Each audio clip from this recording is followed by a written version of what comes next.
ഇന്നത്തെ ചിന്തയ്ക്ക് ആധാരമായി കൊരിന്ത്യർക്ക് എഴുതിയ 1-ാം ലേഖനം 1-ാം അധ്യായത്തിൻ്റെ 7-ാമത്തെ വാക്യമാണ് ഇന്നത്തെ ധ്യാനത്തിനായി തിരഞ്ഞെടുത്തിരിക്കുന്നത്. 1 Corinthians chapter 1 verse 7 വായിച്ചു കേൾക്കാം. ഇങ്ങനെ നിങ്ങൾ ഒരു കൃപാവരത്തിലും കുറവില്ലാത്തവരായി നമ്മുടെ കർത്താവായ യേശു ക്രിസ്തുവിന്റെ പ്രത്യക്ഷത കാത്തിരിക്കുന്നു. ധന്യനായ പൗലോസ് കൊരിന്തിലെ സഭയ്ക്ക് ലേഖനം എഴുതുമ്പോൾ ആ സഭയിലുള്ളവരെ കുറിച്ച് പൗലോസ് പറയുകയാണ്, നിങ്ങൾ ഒരു കൃപാവരത്തിനും കുറവില്ലാത്തവരായി കർത്താവിൻ്റെ വരവിനെ കാത്തിരിക്കണം. സ്തോത്രം. നമ്മൾ ആ അധ്യായത്തിൻ്റെ ദൈവത്തിന് സ്തോത്രം 9-ാമത്തെ വാക്യം പഠിക്കുമ്പം ഈ കൂട്ടായ്മയിലേക്ക് നമ്മളെ വിളിച്ച ദൈവം വിശ്വസ്തന. നമ്മളാരും വന്നു കയറിയതല്ല, ഈ കൂട്ടായ്മയിലേക്ക് നമ്മളെ ദൈവം വിളിച്ചതാണ്. ആ വിളിച്ച ദൈവം വിശ്വസ്തനാണ്. എന്നിട്ട് ദൈവത്തിന് സ്തോത്രം 6-ാമത്തെ വാക്യം പഠിക്കുമ്പോൾ ആ കൂട്ടായ്മയിൽ വന്ന നിങ്ങൾ വചനത്തിൻ്റെയും പരിജ്ഞാനത്തിൻ്റെയും സമ്പന്നത നിങ്ങൾ പ്രാപിക്കണം. എന്തിൻ്റെയാണ്? വചനത്തിൻ്റെയും പരിജ്ഞാനത്തിൻ്റെയും സമ്പന്നത നിങ്ങൾ പ്രാപിക്കണം. വന്ന ദിവസം മുതൽ കൊച്ചുകുട്ടിയെ പോലെ പാലുകുപ്പിയിലെ പാല് കുടിച്ചുകൊണ്ടിരിക്കരുത്. കട്ടിയായ ആഹാരമൊക്കെ കഴിച്ച് വചനത്തിൻ്റെ സമ്പന്നത സഭ പ്രാപിക്കണം. ഇനി അടുത്ത ഭാഗത്തോട്ട് വരാൻ പോവുക. എന്നിട്ട് പൗലോസ് പറയുക, നിങ്ങളെ ഒരു കൃപാവരത്തിനും കുറവില്ലാത്തവരാകണം. സ്തോത്രം. ശ്രദ്ധിച്ചു കേൾക്കണം. സ്തോത്രം. നമ്മൾ വേദപുസ്തകം പഠിക്കുമ്പം നിങ്ങളിൽ എത്ര പേർക്ക് കൃപാവരം പ്രാപിക്കണമെന്ന് ആഗ്രഹമുണ്ടെന്ന് എനിക്കറിയത്തില്ല. സ്തോത്രം. നിങ്ങൾക്കറിയാമോ, വലിയ വീട് വെക്കുന്നതിനൊന്നും എതിരില്ല, വലിയ കാറ് വാങ്ങിക്കുന്നതിന് എതിരില്ല, തോട്ടം വാങ്ങിക്കുന്നതിന് ഒട്ടും എതിരില്ല. പക്ഷെ കൃപാവരം പ്രാപിച്ച ഭയങ്കര പ്രശ്നമാണ്. സ്തോത്രം. നീ തോട്ടം വാങ്ങിക്കുന്നതിന് സാത്താൻ എതിരില്ല, നീ വീട് വെക്കുന്നതിനും പിശാചിനെതിരില്ല. പക്ഷെ നീ കൃപാവരം പ്രാപിച്ചാൽ വലിയ പ്രശ്നമാണ്. അതിൻ്റെ കാരണം എന്താണെന്ന് ഞാൻ വെളിപ്പെടുത്താൻ പോവാ. രക്ഷിക്കപ്പെട്ട് സ്നാനപ്പെട്ട് അതോടെ എല്ലാം തീർന്നെന്നല്ല. ഓരോ ദൈവമക്കളും പുതിയ കൃപകളും വരങ്ങളും ദൈവത്തിൽ നിന്ന് പ്രാപിക്കണം. ദൈവത്തിന് സ്തോത്രം. കൊരിന്തിലെ സഭയെക്കുറിച്ച് പറയുക, ഒരു കൃപാവരത്തിനും കുറവില്ലാത്ത സഭ. സ്തോത്രം.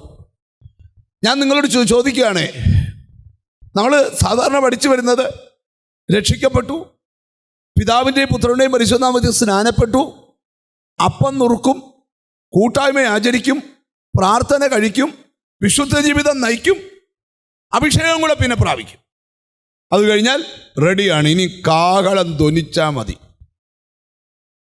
ഇനി വേദപുസ്തകത്തിന് നമ്മൾ മനസ്സിൽ വെച്ചേക്കുന്ന കാര്യം, ഇനി ബൈബിളിൻ്റെ പഠിപ്പിക്കൽ വരുമ്പോൾ സ്തോത്രം, അതുകൊണ്ട് ഒതുങ്ങാൻ പാടില്ല. പുതിയ കൃപകൾക്ക് വേണ്ടി കൊതിക്കണം.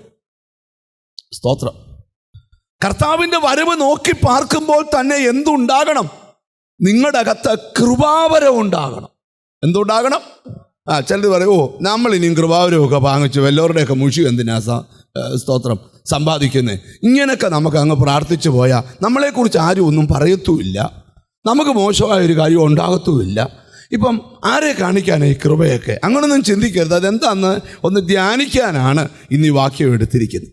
ദൈവത്തിന് സ്തോത്രം. നമുക്ക് ബൈബിളിൻ്റെ വെളിപ്പാടിലോട്ട് വരാം. ധന്യനായ പൗലോസ് തൻ്റെ ജീവിത അനുഭവത്തെ ഊന്നിയാണ് എക്കാലങ്ങളിലും ലേഖനത്തിനകത്ത് പരാമർശിക്കുന്നത്. ഒരാൾ കൃപാവരത്താൽ നിറയപ്പെട്ട ആളാണെങ്കിൽ നിശ്ചയമായും അദ്ദേഹത്തിൻ്റെ പഠിപ്പിക്കലിനകത്ത് കൃപാവരം നിങ്ങൾക്കും വേണമെന്ന് പഠിപ്പിക്കും.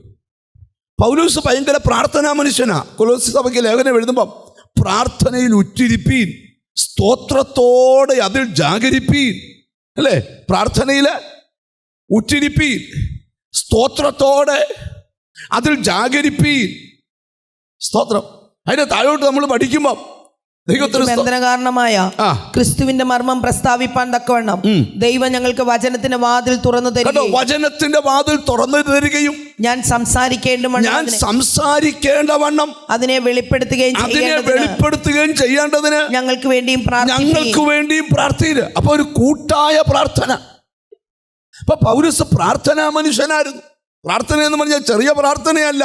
പ്രാർത്ഥിച്ച് 3-ാം സ്വർഗം വരെ ആത്മാവിൽ എടുക്കപ്പെട്ട മനുഷ്യനായിരുന്നു പൗലോസ്. ദൈവത്തിന് സ്തോത്രം. അപ്പം ഇനി നമുക്ക് ചില ഭാഗങ്ങൾ നിങ്ങളുടെ മനസ്സിലോട്ടൊന്ന് കൊണ്ടുവരാം. കൊലോസ്യ ലേഖനം 4-ാം അധ്യായത്തിന്റെ 6-ാമത്തെ വാക്യം.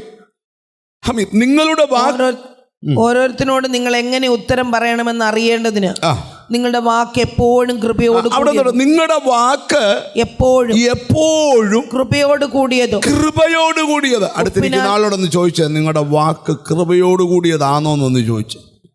നമുക്ക് തുടങ്ങുക കേട്ടോ. നിങ്ങൾ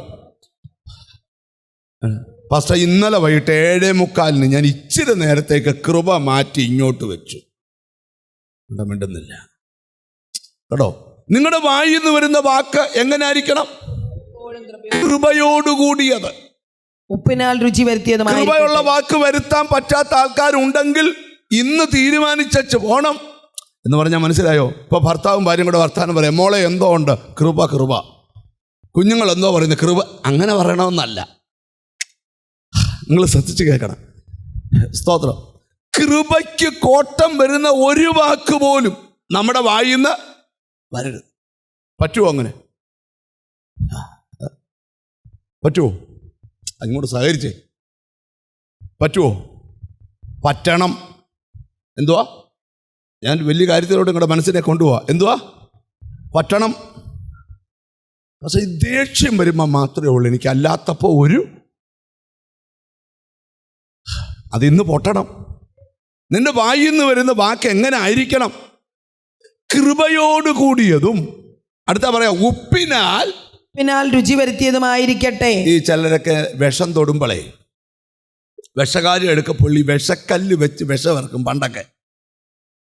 എന്നിട്ട് വൈദ്യം പറയും, കഞ്ഞി കുടിച്ചോ, ഉപ്പ് തൊടരുത്. പാവയ്ക്കാത്തോരം കഴിച്ചോ, പിന്നെ വേണേ ഇന്ദുപ്പ്, അങ്ങനെയല്ലേ എൻ്റെ പേര്,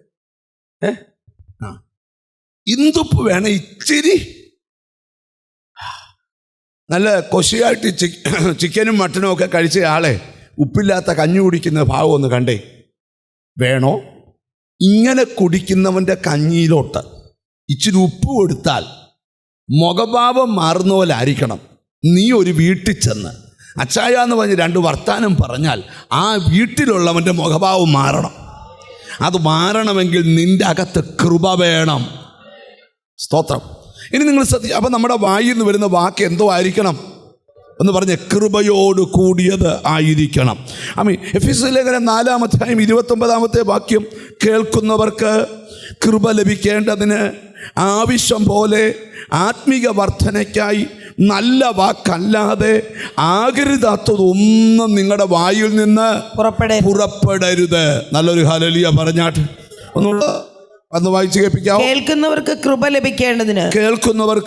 ലഭിക്കേണ്ടതിന് ആവശ്യം പോലെ ആത്മീക വർധനയ്ക്കായി നല്ല വാക്കല്ലാതെ ആകാത്തതൊന്നും. ഈ വാക്യത്തിലെ സാരാംശം ഇത്രയേ ഉള്ളൂ. നിങ്ങൾ നിങ്ങളുടെ അധരത്തെ നന്നായി സൂക്ഷിക്കണം. കൃപ ചോർത്തിക്കളയുന്ന രീതിയിലുള്ള സംസാരങ്ങൾ, കൃപ ചോർത്തിക്കളയുന്ന രീതിയിലുള്ള ഇടപെടലുകൾ ഒരു കാരണവശാലും നിങ്ങളിൽ പാടില്ല. നല്ലൊരു ഹല്ലേലൂയ പറഞ്ഞാട്ട്. അപ്പോൾ ചിലർ ചോദിക്കും, പാസ്റ്ററെ ഭാര്യയും ഭർത്താവും കൂടെ വഴക്ക് പോലും ഉണ്ടാക്കാൻ പറ്റത്തില്ലയോ? പറ്റത്തില്ല. സ്തോത്രം. അത്രയും പറഞ്ഞ് ഞാൻ അവിടെ വിടുക. ഈ പൗലോസ് കൃപാവരങ്ങളെ കുറിച്ച് എല്ലാവരും ചില വലിയ വിഷമമൊക്കെ വരുന്നല്ലോ, വലിയ കുഴപ്പമുണ്ടായോ? ഭാര്യയും ഭർത്താവും കൂടെ ഒരു വഴക്ക് പോലും ഉണ്ടാക്കാൻ പാടില്ല. കാര്യം നിങ്ങൾ രക്ഷിക്കപ്പെട്ടവരാ. അപ്പുറത്തെ ചാക്കോ അതറിയത്തില്ല, നിങ്ങളുടെ കാര്യം നോക്കാം. മിണ്ടുന്നില്ലല്ലോ. സ്തോത്രം. ശ്രദ്ധിക്കണേ. അങ്ങനെ ജീവിക്കണം. എന്തിനാ? കൃപ കളയാതിരിക്കാനാ. ചിലർക്ക് ഈ മഴക്കാലം പോലെ 6 മാസം ഭയങ്കര കൃപയാ. 6 മാസം ഇതൊന്നും നോക്കി നമ്മളെ കൊണ്ടൊന്നും പറ്റത്തൊന്നുമില്ല.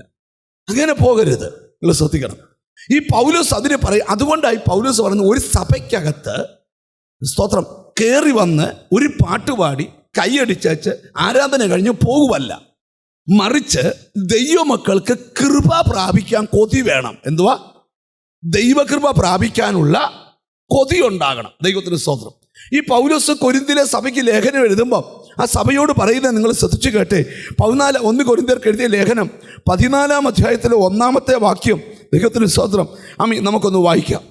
1 കൊരിന്ത്യർ 14-ാം അധ്യായം 1-ാം വാക്യം. സ്നേഹം ആചരിപ്പാൻ ഉത്സാഹിപ്പീൻ, ആത്മീക വരങ്ങളും വിശേഷാൽ പ്രവചനവരവും വാഞ്ചിപ്പീൻ. പൗലോസ് പറയുകയാണ്, വിശേഷാൽ പ്രവചന വരം വാഞ്ചിക്കണം. നിങ്ങൾ കൊതിച്ചിട്ടുണ്ടോ കർത്താവേ എപ്പോഴേലും എനിക്കൊന്ന് പ്രവചന വരം? വേണ്ട, മിണ്ടുന്നില്ലല്ലോ. കർത്താവേ എനിക്കൊന്ന് പ്രവചന വരം എന്ത് ചെയ്യാനാ? വാഞ്ചിക്കാൻ. ദൈവത്തിന് സ്തോത്രം. ഞാൻ ഇപ്പം നിങ്ങൾ പ്രാപിച്ചതിനപ്പുറത്തൊരു ദൈവകൃപയുടെ വ്യാപാരം ഇന്നത്തെ പ്രാർത്ഥനയിൽ ഉണ്ടാകണം. സ്തോത്രം. നിങ്ങളുടെ ഇപ്പം പൊക്കോണ്ടിരിക്കുന്ന ആ പോക്കൊക്കെ ദൈവം ഒന്ന് തട്ടി ഉണർത്താൻ പോവുക. നിൻ്റെ അകത്ത് കൃപകളും വരങ്ങളും തന്ന് നിൻ്റെ ശുശ്രൂഷ തലങ്ങളെ എൻ്റെ ദൈവം ഉയർത്തിക്കൊണ്ടുവരാൻ ആഗ്രഹിക്കുക. അതിന് കൊതിയുള്ളവർക്കായി ഞാൻ ദൈവത്തിന് സ്തോത്രം ചെയ്യുക.